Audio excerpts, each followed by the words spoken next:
Good day, sir. Hi, Ken. How you doing? I would say good day, sunshine, because we are going to talk about the Rock and Roll Hall of Fame. Yes, we are going to talk music later on. But Israel and Palestine. So here's my question to you.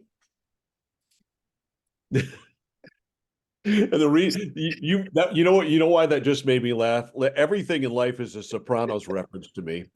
Um, did you watch The Sopranos? On occasion, I didn't want. I Yeah. wasn't a religious. So when Richie Aprile got out of prison and he took up with Janice again, Tony's brother. Right.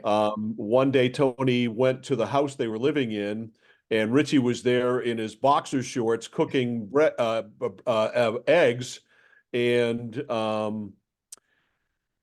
Richie says to Tony, "Yeah, Janice and we're taking it slow, and we're getting back to something back together again. We're trying to rekindle. We had something good together years ago." And Tony goes, "Yeah, Israel and fucking Palestine." I'm sorry. Go ahead, Ken. And sorry to drink but this is going to get cold if I don't drink it. It's fine. I'm good with that. Nothing worse than cold coffee. That's funny. Hamas attacks Israel. Now, I understand Hamas considers themselves freedom fighters. They want to throw off the yoke of oppression. They feel them colonized by Israel. I get all that. They see Israel as the oppressors. I get that. Just like, Al Qaeda, freedom fighters in their own minds. I'm not sure I like their methods of killing and raping and beheading babies. Mm. But Hamas started this. They kidnapped hundreds of people. Well, it's the largest snuffing out of Jews since the Holocaust. So, okay, did Israel overreact? I don't know. What's an overreaction? If you remember, Well, I mean, Israel's got a 50-year history of being attacked every which way but loose, and they defend themselves. Perhaps more than usual with Netanyahu, who certainly is, aggressive. now But see, to me, the weak link here is Netanyahu because I don't think Netanyahu. I think Netanyahu is doing this to stay in power and avoid corruption, jailing. I think he's a corrupt. Really? Oh, absolutely. I think he is absolutely. He is doing this to stay in power to avoid jail. No doubt in my mind. Really similar to Donald Trump. I think the two have a lot in common. Okay, but skipping that for now. Netanyahu is a man who's got a tremendous military past. I mean, the guy's serious balls. Serious, I agree. You know, and there were some mistakes. This bombing of this, of some, the food truck that was, bringing relief to. There was some bad miscalculations of the Israeli army. I'll give you that. so Hamas. Without getting lost in the weeds on Netanyahu, that's probably another topic for another time. You mentioned when we were talking about what we're going to do for topics, how did the Jews lose the argument on in academia to Hamas and the Palestinians? Yes. And Why is this? Why is this? Why are they Palestinian protesters for the most part? Yeah. There are some Jews that are participating in that, mostly the ones who are against Netanyahu, which I'm not sure I join a bunch of Palestinians. And you think about the Vietnam War and the protests then, protesters weren't exactly in support of North Vietnam. They were really in support of America not being involved in South Vietnam, which I think is, bring them home, protect our own. Why are we over there? I get that. I'm not sure it's the same thing here where we provide aid to Israel. It says the Jews are the banks. I don't know why we need to give them money, but that's besides. These kids who are going to Ivy League schools, Columbia, Yale, Harvard. My God, I even saw, didn't Amy go to Emerson? Yeah, I saw a protest. Emerson's doing it too. I thought these kids were supposed to be smart. What happened? But how are they getting how Why is their identity entirely with Palestine? That's a good question. What about the These hostages? oppressed white rich kids. No, I mean, there are still hostages. They had the video of that hostage who's obviously injured. And I mean, are we forgetting all about the hostages? By the way, half of which are still there are dead. Yeah. So, of course, because we're political creatures, does this help Donald Trump or Joe Biden? Yeah, well, don't you think that I've for years I've certainly said it, many others have said it, that the American left was fundamentally supported by Jews, and I never understood that because I'm not sure what they got in return. Well, So we get on the banks. The banks, we that's own true. our own bank because of them. You know, I had completely overlooked that. you remember, But as an aside, the Great Saturday Night Live routine with Eddie Murphy when he pretends to be white and he goes into the bank. And he pretends to be white. He goes on a oh, bus, and when all the white oh, people get off, when all the black people get off, they have a party. He goes to the bank, and a black guy says, "You have no credit. You have no job. I'm not going to give you any money." And a white guy comes up, "Oh, silly Negro." yeah, you don't have to pay for the paper at the newsstand and all that stuff. So these protests all going on, and I don't want to quash protest. If you want to I be agree. ass and protest in support of Hamas and do what you do, fine. Here's what I don't want. You're allowed to protest in this country for as long as you don't inconvenience me in any way, as long as I don't find I don't it doesn't matter if I find your protest stupid or silly, but your free expression of how you feel, if it interferes with like me going to work, or if you are advocating, you can certainly advocate violence. I'm okay with that. I don't like it, but you certainly can advocate violence. But this is particularly distasteful, and of course, it brings up the argument about restrictions on free speech, and I think other than those that have been reinforced by the Supreme Court that you can't yell fire in a crowded theater, everything's fair game. Yeah, you can't. Well, you can't do encampments. You can't disrupt class. You can't disrupt traffic.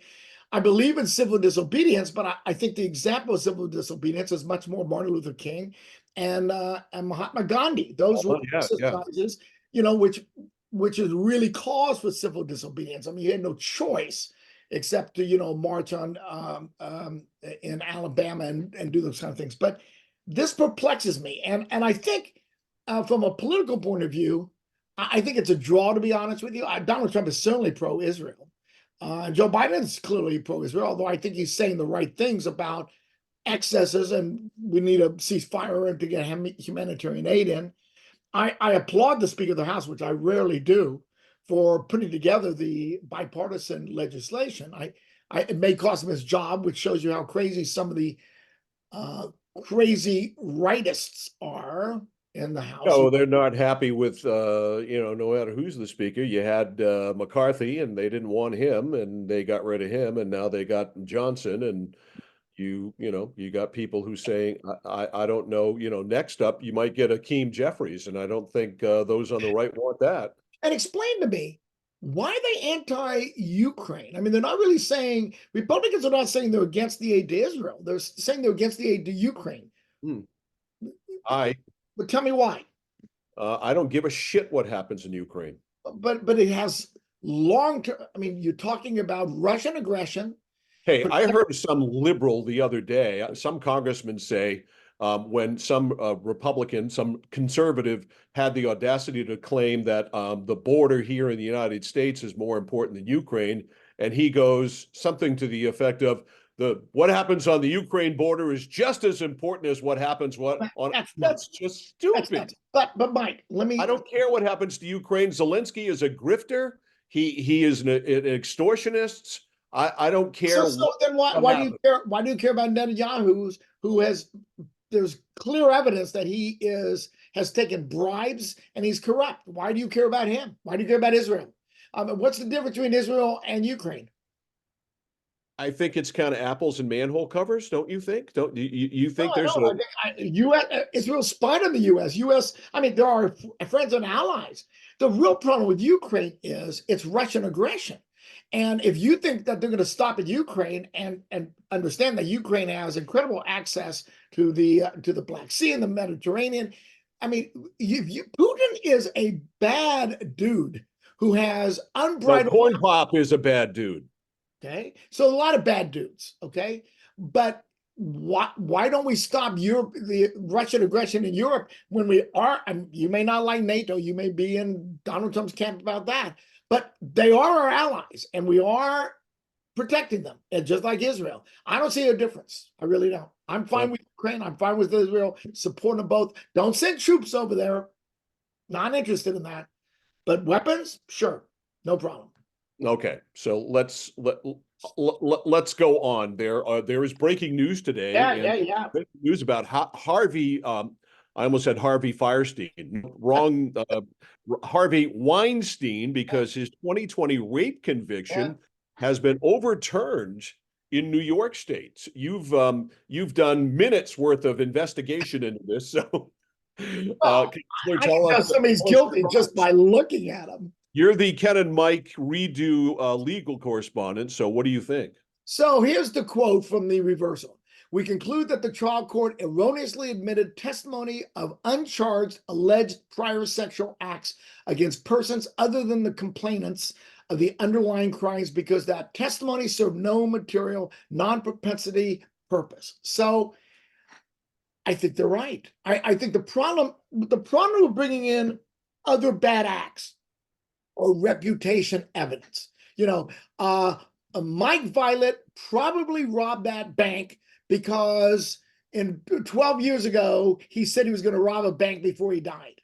Okay. I mean, or his reputation in the community is that he hates banks, and he would rob a bank if he had a chance. Those are not great examples. What I'm trying to say is that you've got to be careful bringing in extraneous evidence to prove the evidence in front of you. Now, the woman can take the stand and says, I got raped, and 15 women, if they're all complainants, can say we got raped.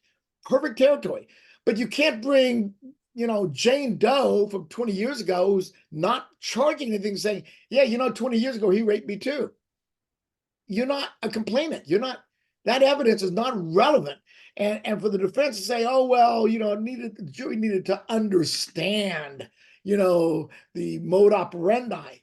No. Well, often on Law and Order, which of course is, where I turn to, and it's my go-to place for anything legal. You often hear that one attorney will object, and the other attorney will say something to the effect of providing context, Your Honor. Yeah. Well, that's a not. And by the way, Law and Order, you cannot ask a question is objectionable and then say, withdrawn. I mean, I hate this. There's a question. Isn't it true that you beat your wife regularly? Objection. Withdrawn. You can't do that. That doesn't happen? Sometimes. Law and Order does it to a fault. Yeah. So I would say that I think that they could have gotten him convicted without, you got these prosecutors get overly zealous and they put in everything, including the kitchen sink, to convict that guy. And then they come back and saying, oh, well, now there's a harmless error standard. And I think the court could have said, look, even without that, they would have found him guilty. So harmless error. I think it was so egregious. I think, and remember, Harvey Weinstein had never been charged or convicted of any other crime. So he had a spotless record. Yeah. So I think, just like OJ was innocent, and there are as many pictures of people, celebrities, Hillary Clinton, Donald Trump with Harvey Weinstein as there were with the kitty, the island guy there. What's his name? Jeffrey Epstein. Speaking of Donald Trump, how about the Trump Supreme Court case that's going on? I guess they've adjourned for the day. Yeah, have you been following? Did you follow the questions? Somewhat, yeah. It was a fairly protracted examination. I mean, they usually limit them to an hour, and they were going well over 2 hours. I believed when they reversed the Maine Colorado decision that he couldn't be on the ballot, that they did that in preparation for not granting him immunity. I was somewhat disturbed by some of John Roberts' questions because he tends to be more moderate and a swing vote, and he would write the decision.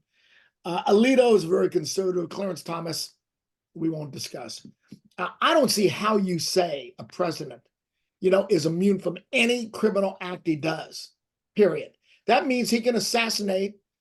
He can assassinate. If Joe Biden today could tell a military to go kill Donald Trump, and he'd be immune from that. Does that make any sense? That's what Sotomayor actually asked about. That's absolutely, isn't that true? Yeah. I mean, how do you decide what act is within the context of being president? Well, I felt that Donald Trump was a risk to our democracy, so I had him removed. That was not a personal decision. That's a political decision I made in the context of me being president. I just don't think you can do that. I don't think you can get a president. There's presidential decisions that are clearly presidential. So I ran Contra affair. Okay. Could Ronald Reagan have been charged and convicted of a crime? That's a very political.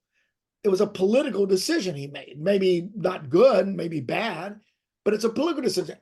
And now you look at Nixon, the break-in of Watergate. That was not a decision you make in the context of being president, right? That was in your political campaign. So I just don't see. It should be 6-3, 7-2. I'm not sure Alito and Thomas will ever say, I'm not even Alito. Alito's a smart man. I find it hard to believe he would say, yeah, that were Clarence Thomas, who knows what he would do? Who cares? Okay, let's get away from this heavy duty stuff that we've been talking about, and it's heavy duty, but lesser so. Yeah. Caitlin Clark, everybody's favorite female basketball player, after leading Iowa to the national championship game, drafted by the Indiana Fever. And there was a fever and an uproar over the fact that she's only going to make $76,000. Yeah, man, that's not a lot. That's not a lot. And since that time, she's also agreed to a $28 million shoe contract with Nike, which is a little bit more than $76,000. But of course, there are a lot of pea-brained people in this world who don't understand why Caitlin Clark and everybody else in the WNBA makes $76,000 their first year in the league. They're not equal with LeBron James. She's not getting paid what Jason Tatum is getting paid with the Celtics. Ken, why? Okay, why? So I hear what you're saying. It is money driven. I get that. I think Caitlin Clark is going to make women basketball more popular. I think there's going to be some women that's going to be competitive. I'm not sure Caitlin. I mean, if Caitlin Clark can make 30-foot three-pointers, she may be able to compete in the NBA, except she'd get clocked. She couldn't be the 15th man on the roster, Ken. She's a pretty good shooter. She's a great shooter, but she's not better than the 15th man on the Celtics roster. I understand that it's financial. We're going to get into this chicks with dicks and no, I understand. Playing against against women again, and I don't want to go there, but I understand it's about finance. Right. So why does Caitlin Clark only get paid $76,000? Because the WNBA in its history has never turned a profit once. It's completely subsidized by the NBA. And if the NBA weren't paying the freight for the WNBA, it would have been out of business a long time ago. I agree. Now, Clark is going to change that, I think, on a lot of different levels, certainly for her home team, the Indiana Fever. I mean, I believe like 38 of the 40 games are going to be playing or on national television. That's going to change that. No question about that. So that's why the revenue produced by the NBA it's cartoon check money. All right. It's monopoly money compared to the absolute less than zero that the WNBA is able to generate on a yearly basis. But you will admit that women basketball. I mean, I thought the women NCAA was pretty exciting. I mean, not just the kids. Look, for the first time ever, and God knows, I see 30 girls basketball games a winter broadcasting basketball, but I'm not going to watch a women's college basketball game until this year.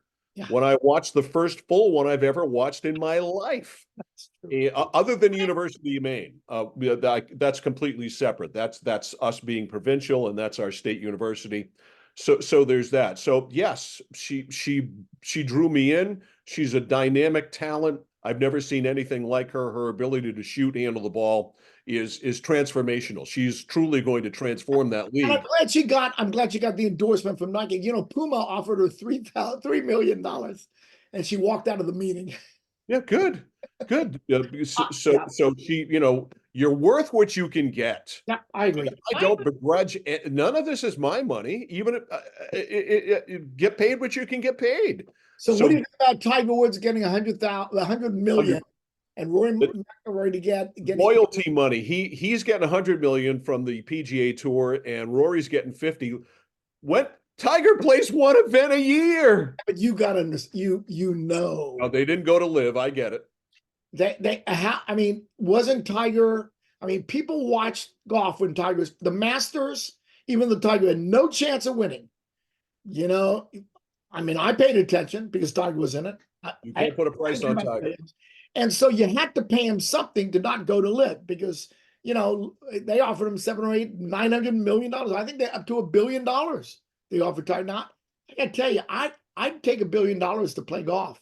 All right, so let me ask you this. You're Tiger Woods, and I looked this up before we went on. His net worth is $1.4 billion. Billy, jeez. So you get a check for 100 million. And you're Tiger. You got up this morning, you had English muffins and a cup of coffee, and I don't know, maybe you went to the range or maybe you went to the pool or whatever. Does $100 million, does that even get your attention if you're Tiger? It's the principle of the thing.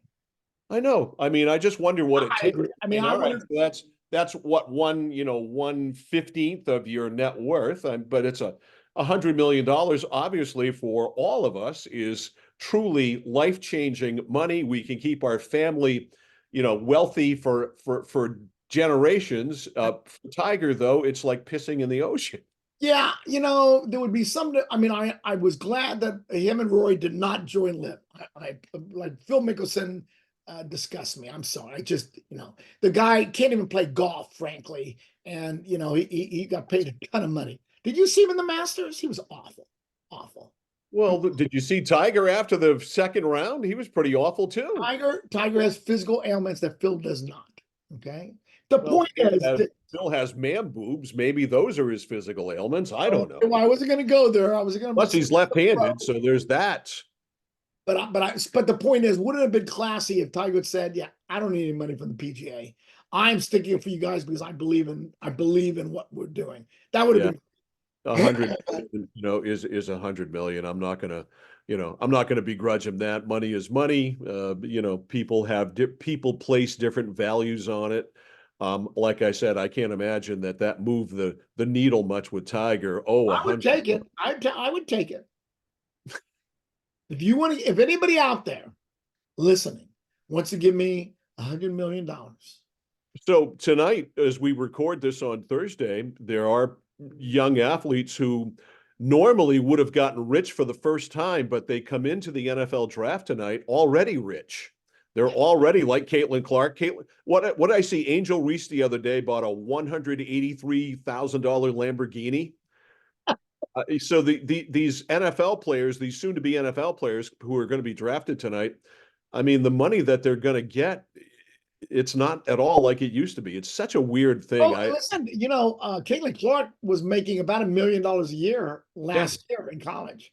Who do you think the Patriots as an aside? I've heard the LSU quarterback and the North Carolina. He would be my choice. I think he's the best player in the draft, but they're not going to be able to get him. Caleb Williams is going first to the Bears. Yeah. Daniels will go second to Washington. I do think there's an outside chance they trade the pick, but I don't think there's a big chance. So that said, it'll be Drake May from North Carolina, the quarterback. Not JJ, huh? No, I don't think so. I kind of think JJ McCarthy's a little bit of fool's gold as far as how much attention he's getting. I love JJ. I know you do. It's your alma mater and your team. Well, he led your team to a national championship. He's not a transformational player. But we didn't think Thomas Edward Patrick Brady was either, all those years ago. And so I don't think they'll take him, but I do think there's a chance that they'll make a trade in order to get more draft choices because it's a team that needs a lot of talent on the offensive side of the roster. But do they need a quarterback? I mean, Jacoby Brissett. I mean, obviously, I don't think our quarterbacks are. He is a placeholder. He Yeah. is nothing but a placeholder, and to me, you build from you never want to draft third overall, but if you have the unfortunate circumstances of drafting third overall, you need to take a quarterback because that's where you build. To me, you build from a quarterback out. You don't take a wide receiver and build out from that. You sit Drake May for a year behind Jacoby Brissett until you develop a team and draft a team around him. And then next year, Drake May plays. They've got a very good defense coming back. They need a tremendous amount of work on the offense. So get your quarterback at 3 and fill in the gaps after that. You don't trade up to 2 if you can? If you could, but at Washington, it would be absolutely loony to get to be willing to move off that. Jaden Daniels, to me, is a transformational player. I'm looking at potentially Hall of Fame stuff there. I think he is so good and does everything so well. I would give up a king's ransom to get him, but Washington's not going to do that. Yeah. Okay. All right, So so let's finish yeah. by building, talking about the roster of the Rock and Roll Hall of Fame, because it's a bigger roster now, but it's not a better roster, that's for sure. This just infuriates me. Chair, I do you don't- believe in love? Listen, I love Cher. I think she's a great singer. I loved I Got You, Babe. I never get tired of it. It's like Groundhog's Day, you know? And she's a great actress. What is rock and roll? Explain to me what rock and roll. It's like pornography. Can't You've define never it, but been you here. know it when you see it. Led Zeppelin, rock and roll. Cher, not. And you've got Sinead O'Connor, who probably shouldn't be in it at all, but Mary Blige. I mean, you know, we're getting into rhythm and blues, we're getting into rap. I'm not sure. Why can't we have a Rock and Roll Hall of Fame that just has rock and roll? Well, then we'd have to strictly define rock and roll, and nobody's done that yet. Okay, do you agree that the one thing I will give you is Janis Joplin, just a vocalist? Okay, so I was going to say you have to be able to play guitar or something, but let's say a vocalist. I mean, you know, who's the lead? Roger Daltrey, lead singer. I mean, I think he can play instruments, but he's really a lead singer of Who, right? I mean, that's what he does, right? Clearly, the Who was rock and roll, no doubt about it.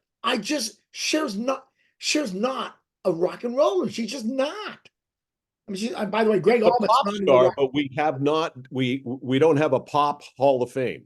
Yes. We have a rock and roll Hall of Fame, and we went through this when Dolly Parton was nominated, I think, last year, and she turned it down initially anyway because Good for her. Good you know, for her. she's not a rock and roller. awesome, and we all love Dolly Parton, but she's not a rock and roller.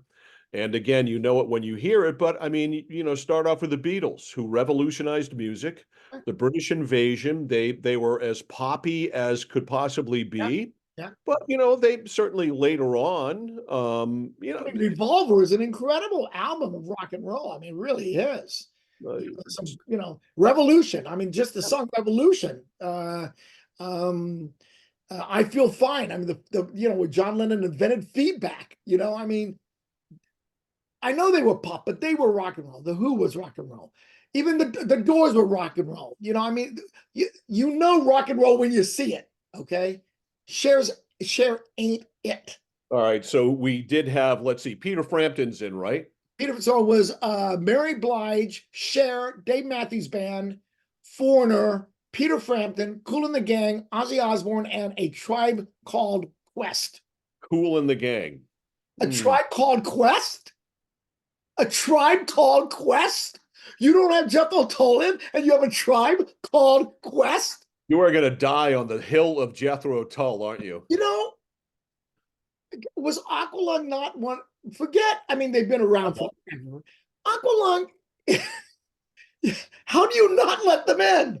I love them.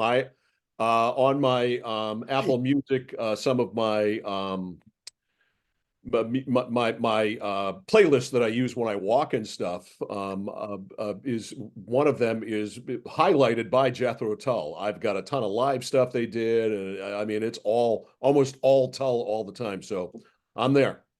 By the way, the people who got nominated did not get selected included Sinead O'Connor and Lenny Kravitz and Mariah Carey. I put Okay, Mariah Lenny Carey Kravitz, before I put religion. not enough merit there. Mariah Carey's not a rock star. She's Was Blige is Blige a rock star? Mary J. Blige. No, isn't that rhythm and blues? I don't know. Yeah, it's certainly not rock and roll. Yeah. Yeah. So I got to tell you, Somebody's going to take a stand here. I am going to have to boycott the Rock and Roll Hall of Fame completely. Have you ever been? Oh God, I love the Rock and Roll Hall of Fame. Never been. You have got to, you being a DJ, it's incredible. I spent 2 days there, really, and I mean, they have this whole section built around what's the name? Pink Floyd, the wall. I mean, and by the way, we haven't even gotten started on my incredible hate for Pink Floyd. I absolutely despise. Well, I'm not sure they're rock and roll. Pink Floyd.